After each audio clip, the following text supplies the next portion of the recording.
paixão nacional. Rainha Elizabeth experimenta café brasileiro, um costume que ultrapassou fronteiras e despertou o interesse lá do outro lado do mundo. Dividiu preferências há muito tempo com, acredite, o tradicional chá inglês.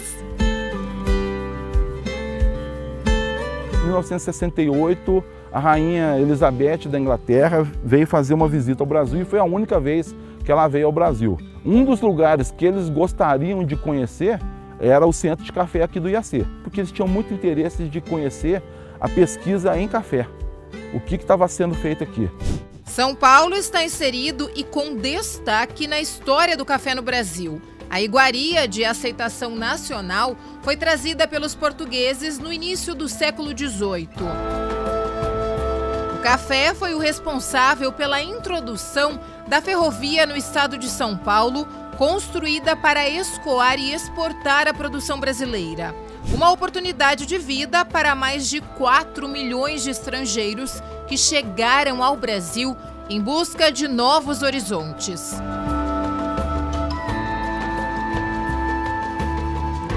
O café que eu tomo, eu tiro, é a minha produção. Trabalha para ter uma boa qualidade, né? Uma bebida mole, né? Um café especial. Hoje, só se eu cheirar o café, eu sei se ele é bom ou não. O programa Riqueza e Natureza faz uma viagem a Caconde, interior paulista, para falar sobre a importância do estado no cenário brasileiro.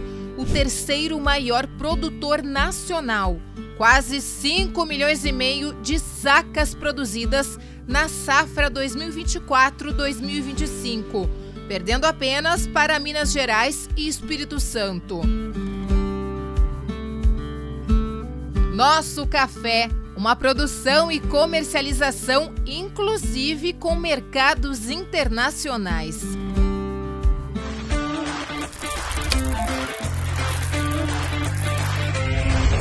Rota dos Bandeirantes, já na divisa com Minas Gerais. 250 anos de fundação, uma das menores cidades em território do estado.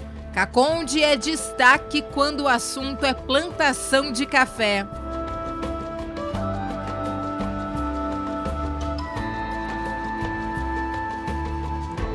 Essa história começa lá para os anos de 1930, onde tinha grandes produtores, Barão do Café, e um insucesso na produção provocou a distribuição dessa terra, fazendo uma reforma agrária de forma natural.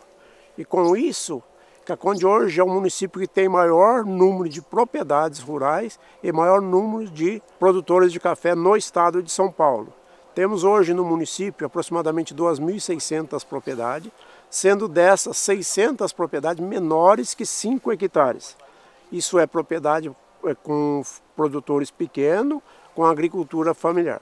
Todos eles produzindo café. A grandes propriedades exigem uma agricultura mecanizada e Caconde é praticamente tudo manual.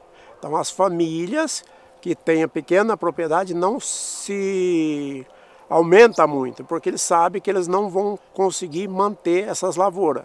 A época da panha de café é uma época que se trabalha muito e tem um determinado prazo para fazer a colheita. Se for grandes áreas, eles não vão conseguir colher o café em tempo.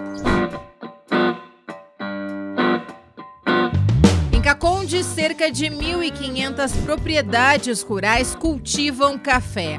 Quase 700 famílias vivem da cafeicultura.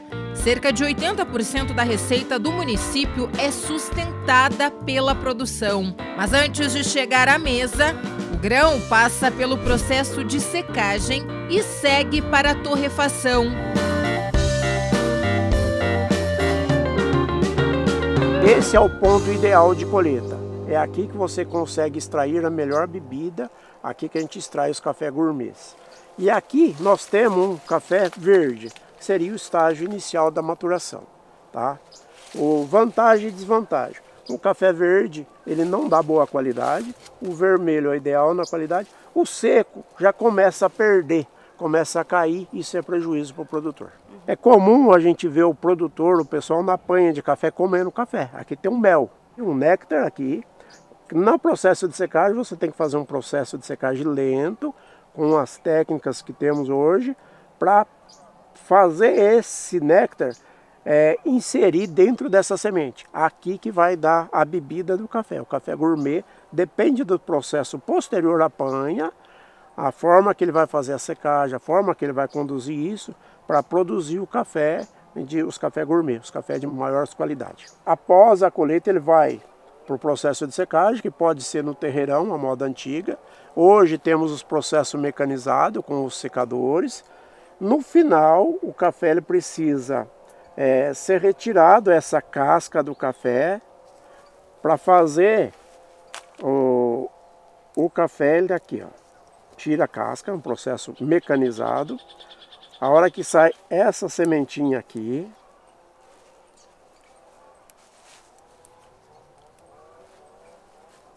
sai essa semente, ele vai para um torrador, com temperatura, vai tirar toda a umidade dele, vai estar um café torrado.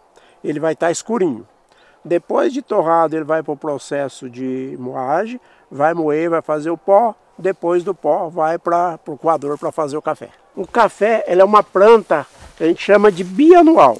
Essa que nós chamamos de vara de café, após panhada, ela precisa de 1 ano para recuperar. Essa daqui panhou este ano, ela estava esses pontos pretos aqui, cada um aqui era uma baga de café. Panhou, este ano não vai dar café. Aqui nós já temos um fruto, uma flor, um botão floral, que vai ser o café do ano que vem.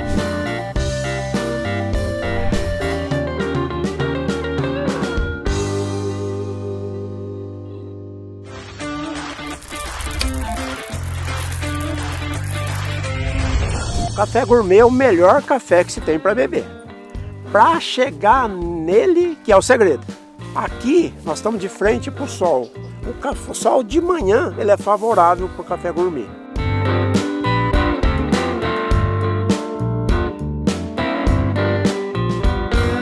O café de Caconde ele tem uma excelente bebida devido a condições climáticas, a topografia onde se torna mais difícil para produzir o café, ela se torna melhores condições para a lavoura do café. E isso favorece na bebida do café, desde que o produtor, na fase final, toma os devidos cuidados para tentar aquele melzinho que eu falei, a gente precisa introduzir ele dentro dessa semente para gerar o café de boa bebida, o café gourmet que a gente chama.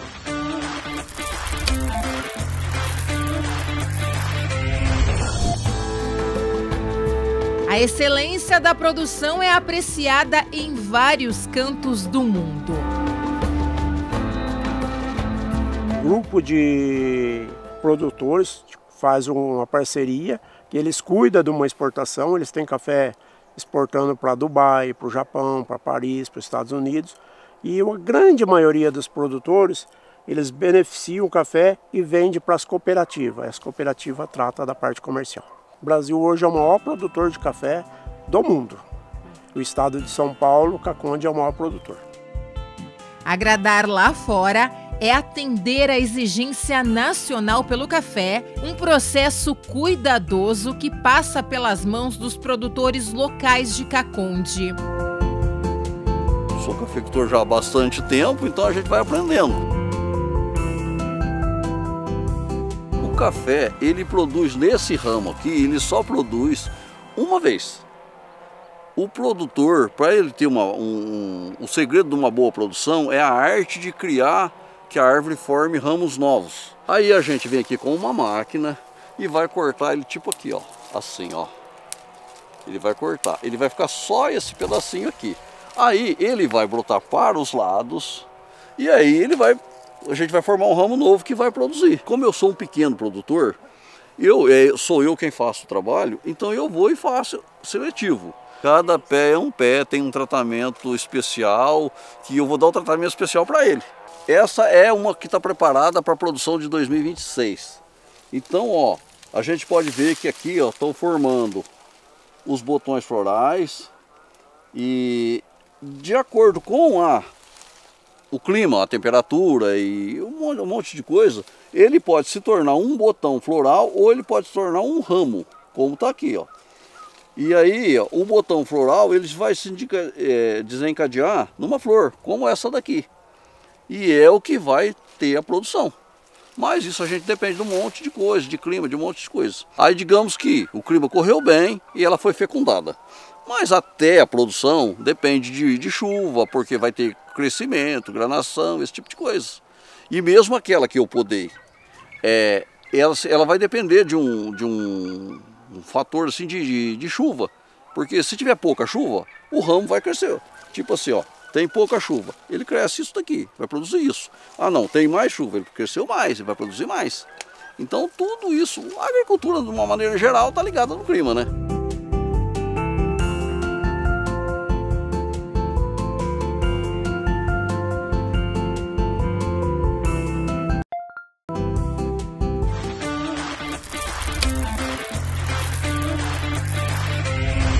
O café é a minha vida. Eu tenho 60 anos. E eu nasci nessa propriedade que era gerida pelo meu pai. E já está 47 anos que eu trabalho aqui. Eu comecei com 13 anos. O marco divisor foi em 1994. Quando a gente começou a ter uma assistência de agrônomo que pediu para abandonar a enxada, que aquilo não era o ideal, que a gente começou a usar as máquinas, começou a usar a tecnologia, e aí simplesmente a produção triplicou. Porque naquela época você tirava o que a terra dava, né? Não retornava nada, era só o que a terra dava. E aí a gente partiu para o lado da tecnologia, né? E que vem até hoje, né? E a tecnologia que não para, né? Que a cada ano vai mudando, vai melhorando. Primeiro que eu aprendi que era com meu pai, né? O que ele fazia. Depois, quando chegou a tecnologia, eu tenho assistência de agrônomo, eu faço... Eu não me formei, mas eu faço tudo quanto é curso que aparecer. Faço curso de Senar, faço curso de Sebrae, vou em palestras de cooperativa.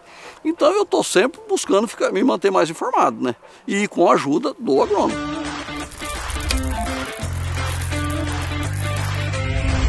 O meu salário não é mensal, é anual.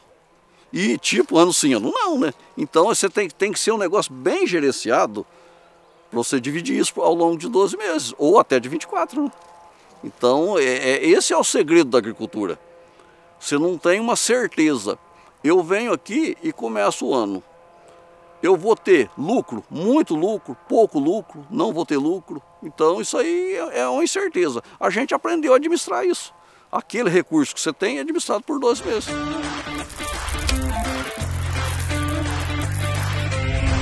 O café chega, vai lá para o terreiro, depois ele desce por essa tubulação, sobe por esse elevador, enche o secador. A gente coloca o fogo aqui, que é o que vai dar a temperatura elevada para que o café seja seco. Depois que ele está seco, a gente volta para lá. Aí depois que o café está seco, ele é despejado nessa moega. Aí ele sobe pelo elevador outra vez, vai para a tulha de descanso.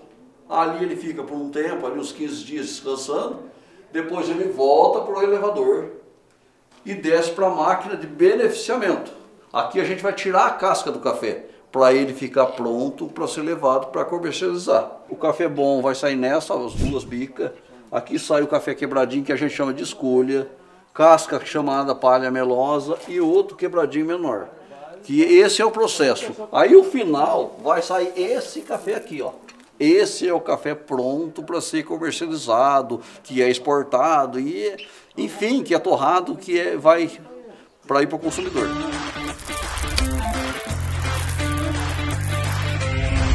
É um café que nós traz de cada dia, né?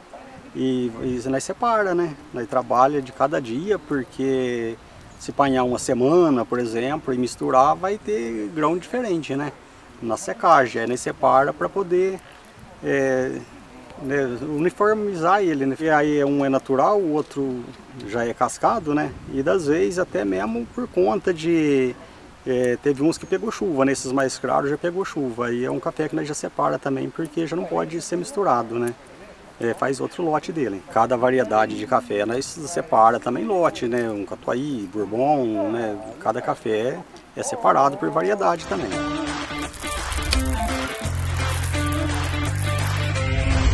Na verdade, né, eu, minha esposa, né, Alessandra, nós que trabalha durante o dia, né, de tarde nós chega, nós tem que processar ele no terreiro, né, é um trabalho que nós, quanto mais, né, poder colher, para nós é melhor, né. Meu pai a vida inteira trabalhou com café, e eu desde pequenininho já venho na lida também do café, né, trabalho com ele.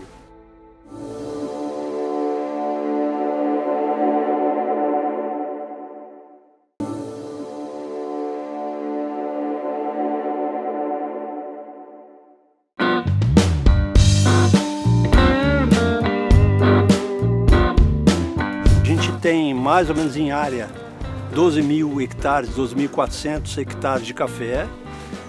Você imagina uma lavoura dando uma produção mínima de 20 sacos por hectare, que pode chegar muito mais, mas você põe em média 20 sacos, então você imagina o volume de café e o volume de dinheiro que entra em relação à colheita, à compra de adubo, a receita de venda. Então é um volume significativo. Eu acho que está crescendo, né, a produtividade, estão crescendo, os produtores estão ficando mais eficientes, tanto em produção quanto em qualidade de café, no pós-colheita, né?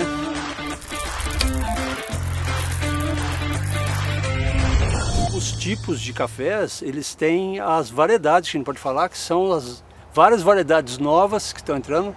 Tem as variedades do IAC e tem outras variedades de outros estados que estão entrando também aqui. Dentro da Secretaria da Agricultura, CAT, principalmente, Extensão Rural do Estado de São Paulo, a gente tem a questão de auxílio e apoio ao produtor em documentações que ele vai usar para adquirir um crédito rural nas redes bancárias, né?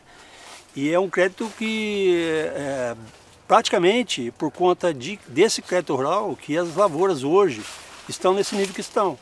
E a evolução o investimento que o produtor fez, baseado, a maioria deles, em crédito rural, principalmente o crédito Pronaf, e tem o crédito próprio da Secretaria, que é o FEAP, que também ele deu um apoio muito grande na produção, na implantação de lavoura, na construção de instalações, benfeitorias, aquisição de máquinas, como o caso de tratores, equipamentos, tudo isso dentro do crédito FEAP, que passa pela gente na Casa da Agricultura.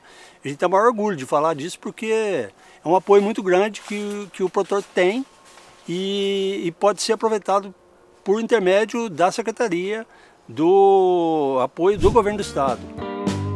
Políticas públicas, investimento em pesquisa. São Paulo se destaca na produção de café no cenário nacional.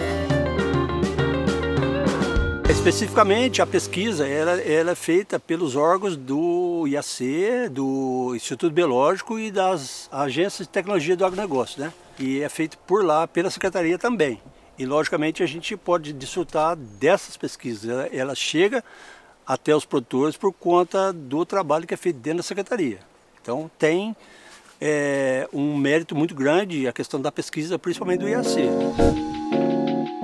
Estamos em Campinas, distante cerca de 100 quilômetros da capital paulista. Chegamos no IAC, Instituto Agronômico de Campinas, especializado em pesquisa, ligado à Agência Paulista de Tecnologia dos Agronegócios, órgão da Secretaria de Agricultura e Abastecimento do Estado de São Paulo. Nós estamos aqui na Fazenda Santa Elisa, que é o Centro Experimental Central, e aqui a área são 740 hectares dentro de Campinas. Então é uma área muito importante aqui de Campinas, onde se faz pesquisa. Além da pesquisa, uma área de conservação. Existe muita coleção de plantas aqui. Nós temos esse banco de germoplasma aqui, temos árvores, temos muita coisa. Em café, nós temos alguma coisa em torno de 35, 40 hectares de café, que são lavouras que estão plantadas aqui.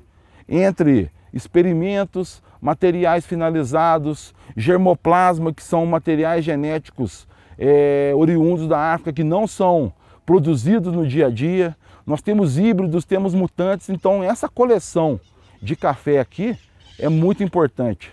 E é uma das maiores do mundo ainda que nós temos aqui em Campinas.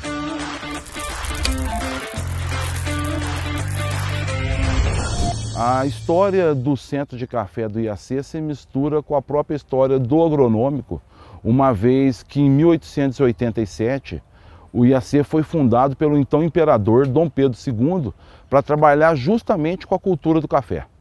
Então o IAC foi criado porque havia uma demanda de informações em relação a café e o imperador então resolveu trazer bases tecnológicas para o Brasil.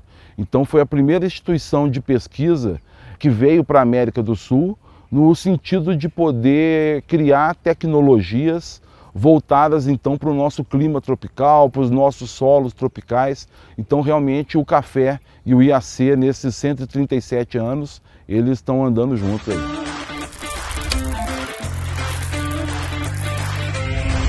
Nós trabalhamos com uma cultura que depois vai chegar num consumidor final, né? Então a demanda do consumidor final também rege e norteia os passos que estão sendo dados aqui dentro da instituição. É um movimento mundial, né, a busca desses cafés especiais, mas uma coisa que a gente tem que ter em mente é a condição financeira da maioria da população do Brasil, né?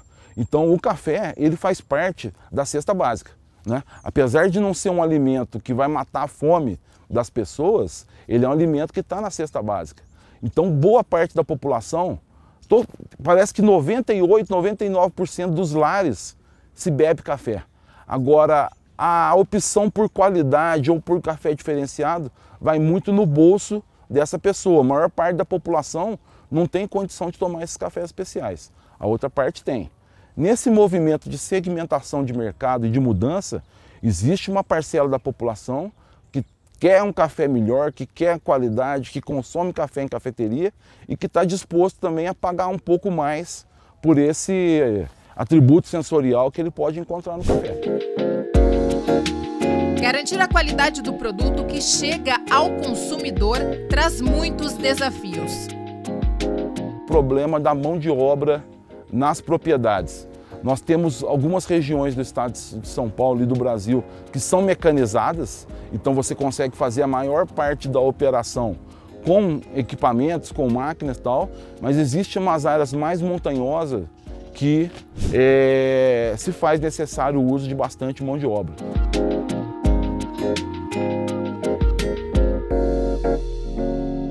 A primeira história minha de café é curiosa, viu? Eu tinha 4 anos e era tempo dessa época de junho e eu queria que o meu pai me dava dinheiro para me comprar bombinha para soltar dia de São Pedro. Sabe que é dia de São Pedro esses dias? Então você rezava lá o terço junino e a gente então queria dinheiro. Aí meu pai falou, vai catar café, se você catar um punhado de café, você vende e compra bombinha. Aí eu fui catar café, aí catei 1 litro. De 1 em 1, catando de 1 em 1, catei 1 litro, mas o meu pai chegou lá, meu pai falou, mas isso daí... Aí ele fez de conta que me comprou o café e deu dinheiro. Então o primeiro interesse que eu tive por café foi nesse dia.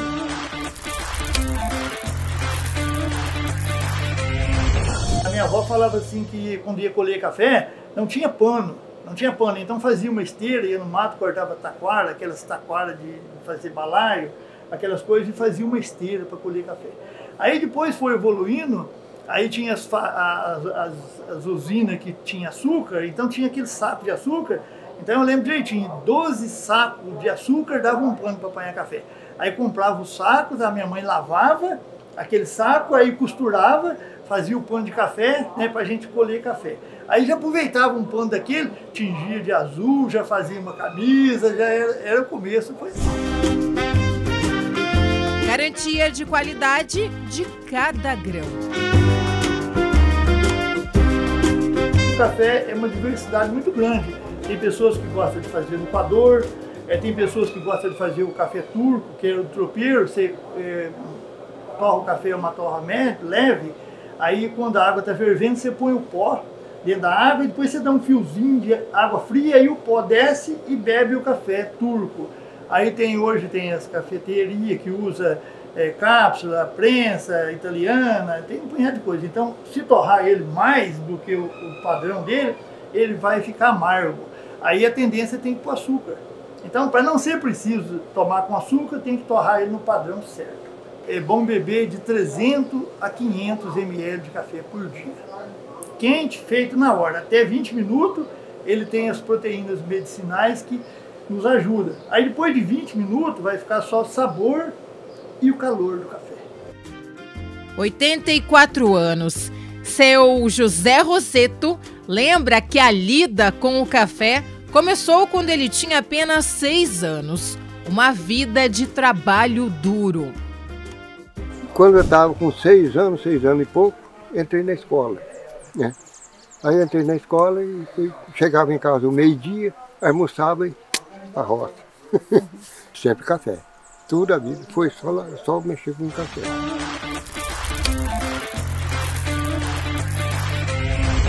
Conforme as coisas foram mudando, a gente vai, né?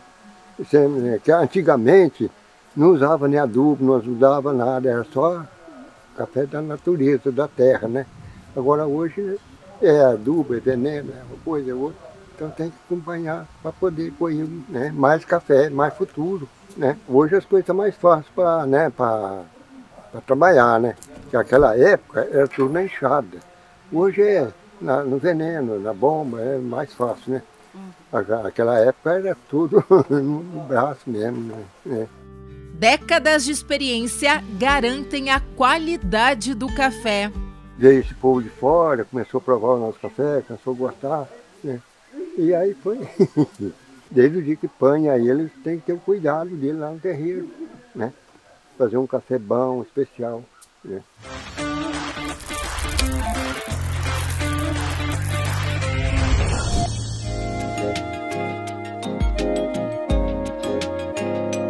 Fazer café do jeito que o povo gosta.